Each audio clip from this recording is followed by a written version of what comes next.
తెలంగాణ రాష్ట్ర ప్రభుత్వ ప్రధాన కార్యదర్శి శ్రీ రామకృష్ణారావు గారి అధ్యక్షతన గ్రూప్ 2 ఉద్యోగ నియామక పత్రాలు అందించాలనే కార్యక్రమాన్ని ఏర్పాటు చేసి ఈ కార్యక్రమానికి నాతో పాటు ఉప ముఖ్యమంత్రి వర్యులు మిత్రులు బట్టి విక్రమార్క గారిని, సహచర మంత్రివర్గ సభ్యులు మిత్రులు పొన్నం ప్రభాకర్ గారిని, ప్రభుత్వ విప్ చీఫ్ విప్ పట్నం మహేందర్ రెడ్డి గారిని, శాసన మండలి సభ్యులను, శాసన సభ్యులను, వివిధ కార్పొరేషన్ల చైర్మన్లను, తెలంగాణ రాష్ట్ర డీజీపీ శ్రీ శివధర్ రెడ్డి గారిని, ఈరోజు నియామక పత్రాలు అందించబోతున్న వివిధ శాఖలకు సంబంధించిన ప్రభుత్వ ఉన్నతాధికారులను, రాబోయే 35 సంవత్సరాలు తెలంగాణ పునర్నిర్మాణంలో భాగస్వాములు కాబోతున్న 783 మంది అధికారులు కాబోతున్న మిమ్మల్ని, మీ తల్లిదండ్రులను, మీ కుటుంబ సభ్యులను ఈ దీపావళి పండుగ సందర్భంగా మీ అందరి కుటుంబాలలో, మీ తల్లిదండ్రుల కళ్ళల్లో 48 గంటల ముందే ఒక వెలుగులు వెలిగి మీ కుటుంబాలలో సంతోషాన్ని ఈరోజు శిల్పకళ వేదికగా తెలంగాణ రాష్ట్ర ప్రభుత్వం ఏర్పాటు చేసింది. మనస్ఫూర్తిగా తెలంగాణ ఉద్యమంలో భాగస్వాములై ఆనాడు ఉస్మానియా కాకతీయ యూనివర్సిటీలలోనే కాకుండా తెలంగాణ జిల్లాలలో ఉన్న కళాశాలలు, యూనివర్సిటీలలో అలుపెరగని తెలంగాణ పోరాటం చేసి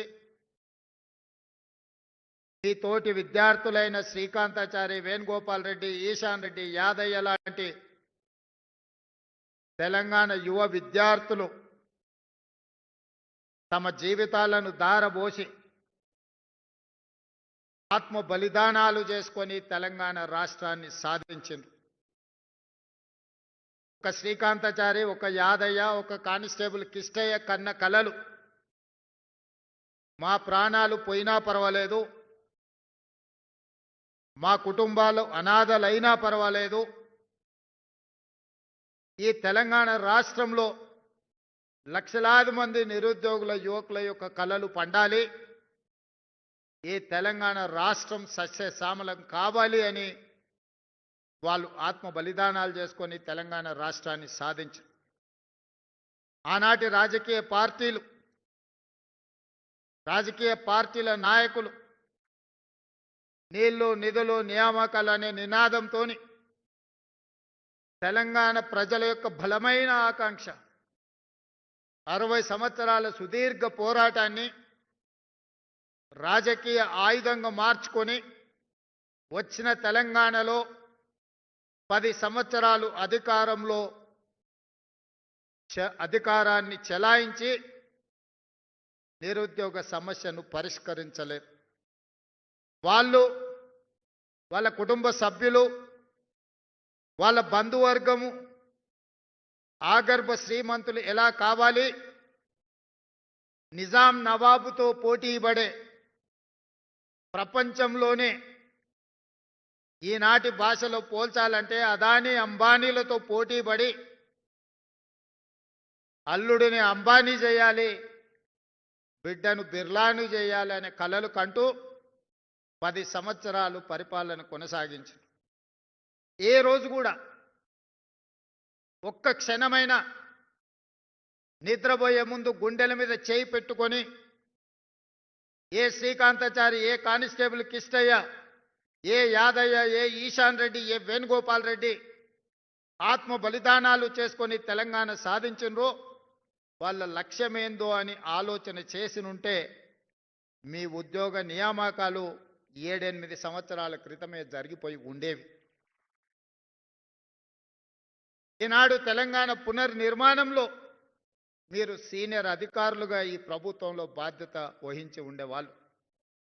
కానీ ఏ రోజు మీ గురించి కానీ వాళ్ళు నినదించిన నీళ్లు నిధులు నియామకాల విషయంలో చిత్తశుద్ధితో పనిచేసినుంటే నీళ్లకు సంబంధించిన కాళేశ్వరం కూలేశ్వరం అయి ఉండేది కాదు.